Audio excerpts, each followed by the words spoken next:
নমস্কার, কেমন আছেন সবাই? অ্যাডভেঞ্চার উইথ খুশির নতুন একটা ভিডিওতে স্বাগত জানাই।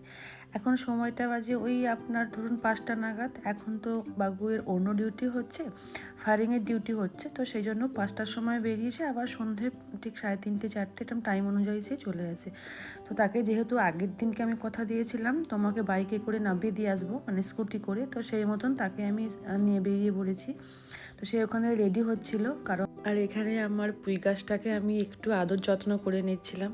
পুঁই গাছটা আমি কাটিনি, খাইনি। শাক এই ঘাসপুস আমার খেতে ভালো লাগে না, কিন্তু ওটা আমার শখ করে লাগানো। আমার দেখা দেখি আমার বড় কিন্তু লাগিয়েছে সাইডে লাউ গাছ। জানি না লাউ হবে কি না। চলুন, এখন প্রায় 6:45 মতন বেজে গেছে, ওকে দিয়ে এসে। এইটা হলো আমার মান্নাতের পিছনে আপনার আকন্দ ফুলের গাছ। তো সোমবার ছিল, তো বাবার মাথায় দেব।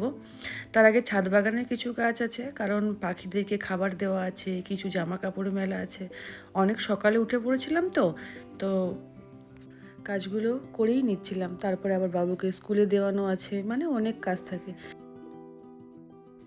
আর এখন তো ঠান্ডাকাল, তো ঠান্ডাকালের জন্য আমার ছাদ বাগানে ফুল ভীষণ কম হচ্ছে। ওই জন্য বাইরে কিছু ফুল আর ঘরের কিছু ফুল নিয়ে অন্তত প্রভুর সেবাটা প্রভু ঠিকই প্রতিদিন নিয়ে নেয়।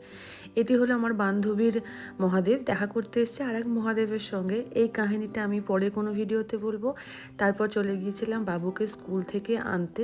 স্কুল থেকে আনার পর বিকেলে খাওয়া দাওয়া করে তারপর বান্ধবীকে ট্রেনে তুলে দিয়েছিলাম। এই সময়ের ভিডিও মানে ওর সাথে আমি ক্যাপচার করিনি।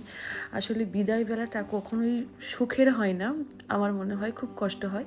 আবার আস্তে আস্তে মন বসে যায়, অ্যাডজাস্ট হয়ে যায়। মানুষ তো, জীবন তো এটাই, আসা যাওয়া চলতেই থাকে।